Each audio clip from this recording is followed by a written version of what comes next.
Wealth, attitude, beauty, and height ranked high when we handed our microphones to some Ghanaians to discuss what influences their choice of a partner. This is in sharp contrast to data captured in the latest Ghana Living Standards survey analyzed by data analysts, which reveals that most Ghanaians are actually married or in partnership with members of their own tribe. There is more in this report.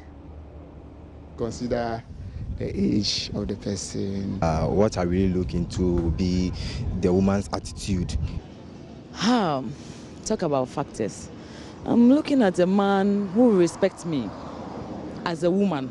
Such reasons tend to be the guiding principle that cause people to either fall out of love or take their loved ones a step further, a walk down the aisle.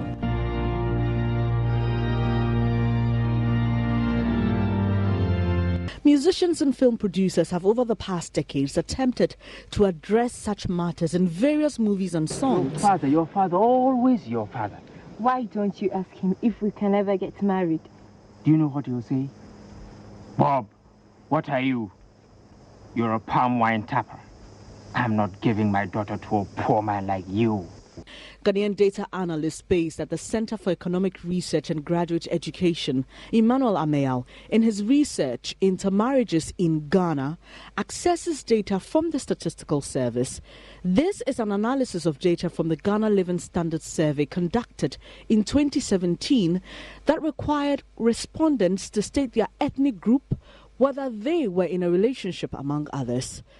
The research found that many people are actually married to persons from their ethnic groups. I caught up with Kweku, as he chooses to be called. He's been married for 3 years. He argues the ethnicity of his partner was not a deciding factor. Oh, no. When I was in courtship with my, that is my girlfriend, the time that I was not married. So it gets to like, let's say 1 week before that I asked her the tribe that she is. So I'm a Fanti and my wife too is a Fanti. So I didn't consider whether she's a Fanti or not, you understand. Other individuals who spoke to JoyNews share similar sentiments, except one who appears to be concerned. Love, love conquers everything. So if the love is there, I don't really say like there should be any problem with choosing a partner. So the person you choose, you can love. And then you think that person can also do what? Loves you very well. So where I hail from, they consider that. So I would also want to check. Yeah. The researcher explains the revelations observed in the data do not necessarily mean many people are being deliberate about choosing people who belong to their ethnic group. In my opinion, I don't think it is deliberate. I think people tend to stay at their place of birth or where they were born for quite a long time before they even move to another place or say another tribe. So they may find a partner from their place of birth before they even move to a different. So what do you consider? Wealth, beauty, attitude, or you just fall in love? But you can say that love and wealth and all of those things can make you fall in love. But I'm not into this business. I have someone who is Reverend Daniel Annan. He's a marriage counselor in the studio who will help us talk about this briefly. Actually, perhaps maybe we can have a lot more time on this for tomorrow. But today, let's begin the conversation. Reverend Annan, you're welcome. Thank you. So let's talk about, you've seen the story. Love versus tribal differences. Does it really matter whether the person you marry comes from the same area? It matters. Why? It really matters as a people. It matters because people always want to stay in their comfort zone. They want to stay in the zone that they are so familiar with. And quite often our traditions and our systems also allow that. You know, it's been a song. Okay. So we are encouraging people not to marry from distant places. Okay. So people always want to stay within their confines. And the hereditary system also allows certain people to stay within their comfort zone, more especially in the southern part, among the Akans. Because you know that people, the inheritance is matrimonial. So when you have such situation, then people always want to stay where they are comfortable so that they can always monitor people who be the heir to their thrones and those things. So it matters as a people, but it shouldn't. In real sense, cross-cultural marriage should be encouraged. Okay. It should be encouraged. It should be encouraged. So if I get what you're saying, right? You're basically saying that in reality, it happens. People are actually looking out for those who come from their parts of the country. So it's a socialization thing. The way we are brought up makes us want to be attached to someone who comes from where we come from, and also something that's based on inheritance. But you're saying that cross-cultural marriages should be encouraged. If it's encouraged to the extent that it does not necessarily help those two, as in if two people are together, you encourage them to marry cross-culturally, not because they love each other. How healthy is that? When we are saying cross-cultural marriage being encouraged, doesn't mean sit them down, you have to marry this person. There must be things that pragmatically we have to do to encourage that. For instance, we need to have an educational system that involves people going to the north and northerners also coming to the south. Okay. So that there will be integration between the two, or either the east and the west. Education is very important.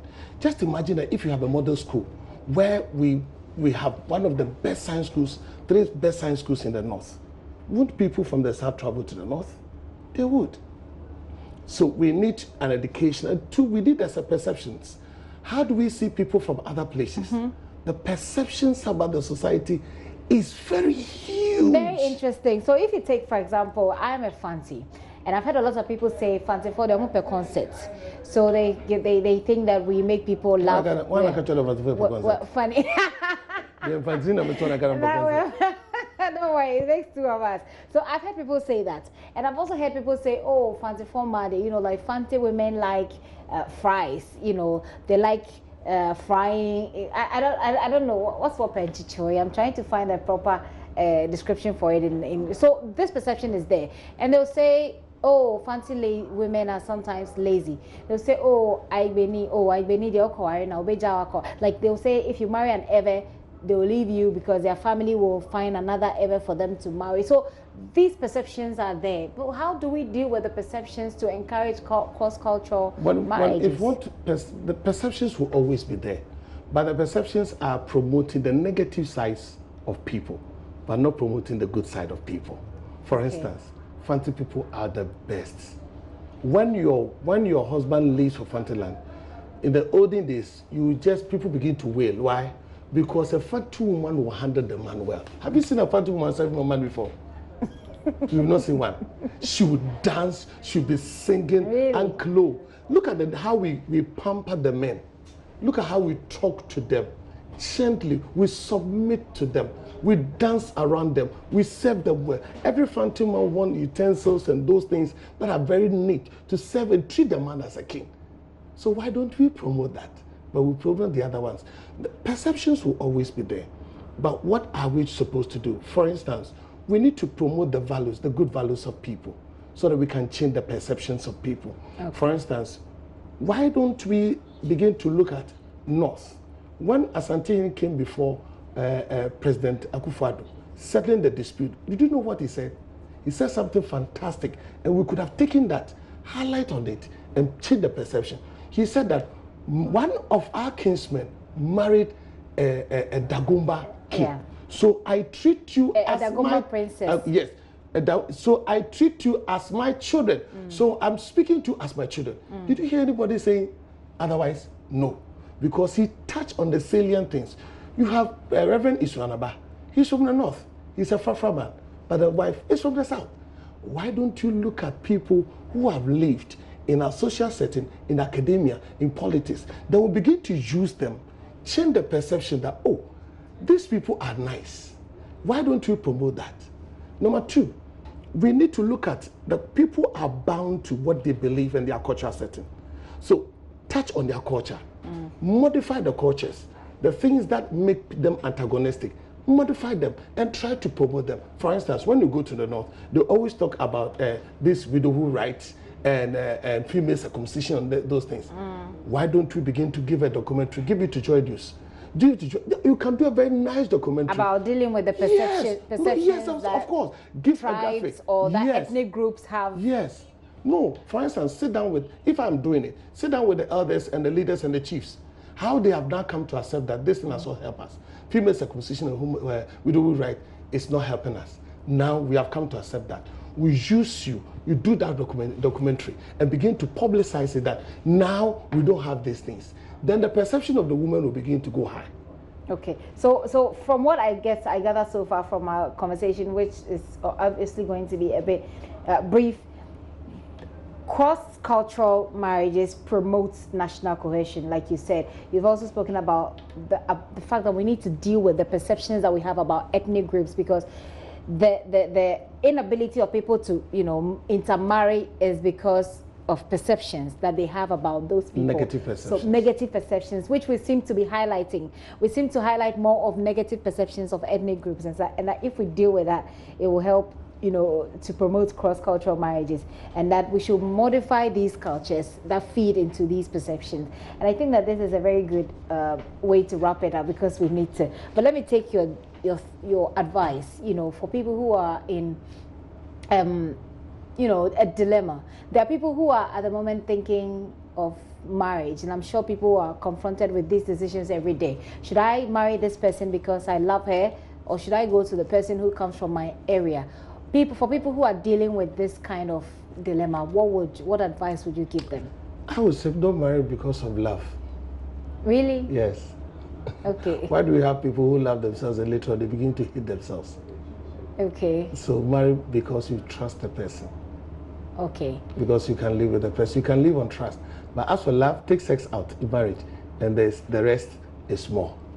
So, no, that's the fact. Okay. That's why you have people who love themselves. So you want to remove love from the equation? First equation.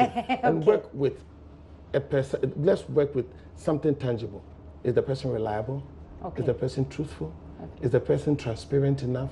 Has it got that good conduct that you can marry? Can you stay with that person? Can I live with that person? Yeah, can you live with that person? Okay. And the second thing we need to do is, I have stayed in the north. My father surrounded himself with northern people, and they were fantastic. I stayed in northern region, to be precise, Kapohia states. Okay. I pastored there for 1 year, and they are wonderful people. Okay. So why don't we begin to look at the great things that they have done, and other ethnic groups? Let's not be a people who always highlight on the negative perception. Because your kinsmen are people who even sometimes betray you. I think we need a lot more time for this conversation. Ideally, it should have been a 5-day conversation, but this story came up today, so we'll look at how we can bring it up again and keep the conversation going. So what I'm getting from this conversation is that don't marry because of love. Will I be able to live with the person? So it doesn't matter if I'm a fanti and the person is Ever, the person is an ordinary. Really about whether I can live with that person. That's some very good food for thought. Reverend Anand, thank you very much for coming. As brief as this conversation has been, we certainly need to make time for another conversation like this. Well, I think